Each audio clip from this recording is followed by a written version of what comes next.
The Trump campaign is currently slow to invest in states that could decide the election.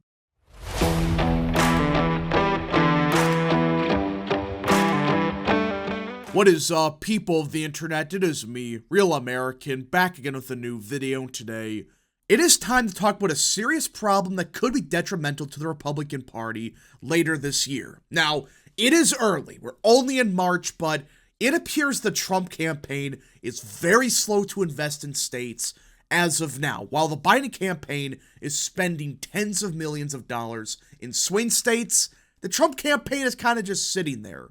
So we got to talk about this potentially being a problem in a couple months. But first, before I continue with today's video, I hope you enjoy these type of videos. If you do, smash the like button down below, subscribe, share with your friends, hit that little bell, follow the social media accounts in the description down below, and of course, join the channel today. Again, folks, all support is greatly appreciated, and yeah. Now, to be clear, this doesn't mean that it's over for Trump or the Republican Party is going to get crushed this year. This is just, hey, if this isn't resolved now, it could bring some problems down the line that you originally thought wasn't going to happen. So let's get into it. In his bid to retake the White House, few states hold as much promise for Donald Trump as Michigan. The former president has already won the state once, and President Biden, who reclaimed it for Democrats in 2020, is confronting vulnerabilities there as he seeks re-election. Trump's campaign promises an aggressive play for Michigan as part of a robust swing state strategy. But, at least for now, those promises appear to be mostly talk. The Trump campaign and its partners at the RNC haven't yet made significant general election investments in the state. According to the Michigan Republican Party chairman, Pete Hoekstra, the National Committee, he said, hasn't transferred any money to the state party to help bolster its operations heading to the general. There are no specific programs in place to court voters of color, and there's no general election field staff in place. And this is the problem. Of any swing state, or hell, any state in general, you would think they would invest a bunch of money into Michigan, because not only is it a swing state, not only is it looking promising for Trump, the Republican Party there dealt with Christina Caramo for a year. That alone should be a sign of, hey, maybe we should invest a ton of money into Michigan. Let us test the programs here. This could be ground zero for our new playbook for outreach to minority voters, a early vote operation, all of that. And right now, according to Hoekstra, there isn't anything like that. We've got the skeleton right now, Hoekstra said. We're going to have to put more meat on it. And again, this doesn't mean that the RNC, the Trump campaign, whoever, are just, not doing anything. They are doing a lot of stuff. The problem is, they're so far behind the Biden campaign because of what happened to the RNC for years. I mean, nothing but Ron and McDaniel wasting money and God knows what. That's why they're so far behind, and it seems like they're taking their sweet time on it. And not a bad idea, because we're only in March, almost April, but the problem is, if this keeps going on where, okay, next week we'll have a plan, then it's the next week, oh, next week we got something, that's not a sign of confidence, I would say. Again, they're taking their time because they have to build an operation like the RNC wants to do. It took Democrats a decade to do it. Republicans have, 8 months? Because of Ronna McDaniel doing nothing for 6 years. That's why they're so far behind, but that's a big problem.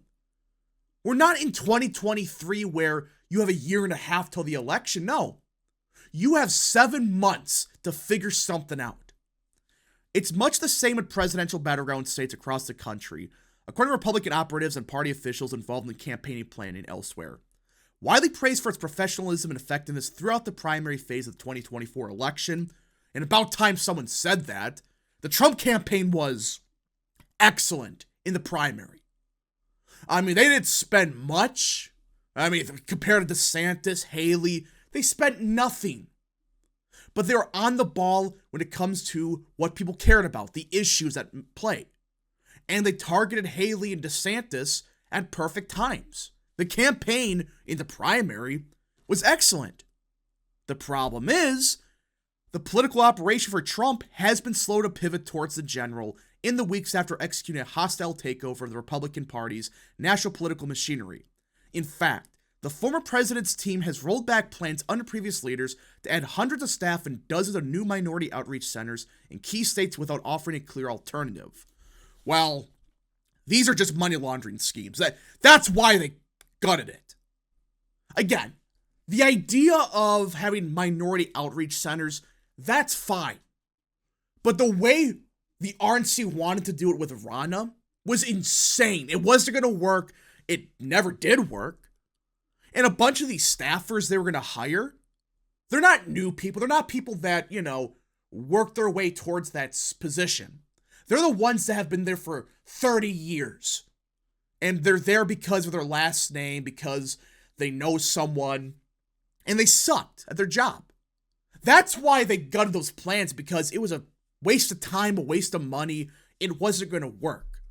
But I do agree that you need an alternative. You need something like, hey, you need a new outreach program that's worth it. That's not going to be a money laundering scheme like the old one was.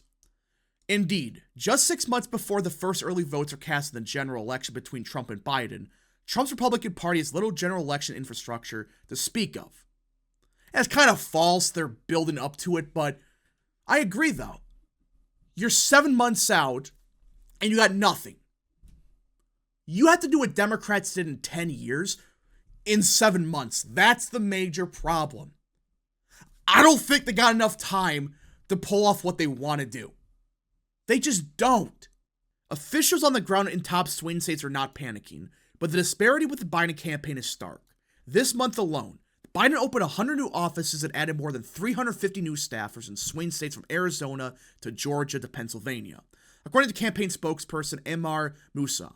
That's in addition to the Democrat president's existing battleground staff of 100 that was already in place. And like I said, the Democrat Party is way ahead, but this is misleading, The incumbent always has this advantage. They make it sound like that this is historical what Biden is doing. No. Trump did it back in 2020. Obama did it in 2012. He had a bunch of staffers. He already had a bunch of field offices. Hell, a lot of these campaigns like Romney's, McCain's, it took them months to even open one field office in these swing states, let alone 100 like Biden is doing right now. So this is kind of misleading. They're making it sound like that, oh, this is historical. This has never been done before. No. This is kind of normal. By combining forces, the Trump campaign and the RNC are deploying operations fueled by passionate volunteers who care about saving America and firing Joe Biden, he said. We do not feel obligated, however, to discuss the specifics of our strategy, timing, or tactics with members of the news media. Trump may be discussing strategy with some state Republican officials behind closed doors. Hoekstra was among a handful of Republicans leaders who trekked to Florida last week to meet privately with Trump and members of the senior campaign about plans for the general. The conversation, Hoekstra said, left him optimistic about the former president's commitment to his state. I feel good about where we are, he said. The Trump team is engaged. And again proves my point that they're not just forgetting about hiring people. Of course they know we gotta hire staffers in North Carolina, Wisconsin, etc. They understand that. They understand, all right, we have to spend a lot of resources on early vote, etc. And it sounds like they got a plan in place. But my concern, again, is it's 7 months away. When are you going to announce the plan? When are you going to start investing in this new strategy? Earlier this month, Trump replaced RNC chair Ronna McDaniel with his new hand-picked leadership team, and he made some good choices. Michael Whatley, great chairman of North Carolina, he's going to be a good RNC chair. Laura Trump, while I was skeptical at first, she's A, loyal, obviously, but B, she understands from everything I know of what the RNC needs to do. So Trump made some real good picks at the RNC. In the days since, more than 60 Republican staffers across the country were issued layoff notices. Thank God, by the way. I mean, most of these people they fired, when you look at who was actually laid off, you understand real quick, okay, these people are incompetent. They're only here because of their last name. They're only here because they know someone owes them a favor, not because they're good at their job, but because just circumstance, like, oh, I knew someone 20 years ago, that's why I should be here at the RNC. Now, they could get their jobs back, but they had to earn it. They can't just say, well, I was here for 30 years, that means I have to stay here. There was never a cohesive bond between the Trump campaign and the RNC in the past, and we are now operating as one entity. Laura Trump said Tuesday on David Webb's SiriusXM Patriot Channel program, we have to cut a lot of fat. And this is something that I've always wondered why they never did this. Because I understand that, okay, technically they're separate things, blah, blah, blah, but the Biden campaign essentially is the DNC. I mean, it's basically one committee. And that's why their fundraising numbers, it's inflated. Because they include what the DNC raised. They include what other committees that are not the Biden campaign technically raised. That's why his numbers are inflated. And that's why I'm wondering why they're making a big deal about, oh, you combine 50 committees on the Democrat side and it's 10-1 compared to what Trump fundraised. It's like, yeah. What did you expect? When you include other committees, yeah, that's going to inflate the margin. And I think this was a smart move to make the RNC and the Trump campaign effectively the same. Why they never did this to save money? I mean, at that point, since it's the same operation, you don't have to hire 60 separate people for the same job. You can have the same people the Trump campaign work at the RNC. But either way, I do like what the Republican Party wants to accomplish. My problem is we're in March, almost April, and so far, you haven't announced an early vote program, which I know, it's still 4 to 5 months before early voting starts. You still want an operation a couple months beforehand. That's my problem with all of this. It's good stuff, don't get me wrong, but I do have a concern that there's not enough time to accomplish all of this. And that's why you should have been doing this for years. You should have done this right after 2020. Develop an early vote program. Get a minority outreach system worth a damn. Like, not the one we had with Rhonda. Either way, I do think there is hope that, hey, this is just, a temporary thing. It's because the RNC had new change. We got a plan in like a month of release. That could happen. I hope it does, but we just got to see. Anyways, folks, thank you so much for watching. If you guys did enjoy this video, smash the like button down below. Subscribe, share with your friends, hit that little bell, follow the social media accounts in the description down below, and of course, join the channel today. Thank you so much, Godspeed to all of you.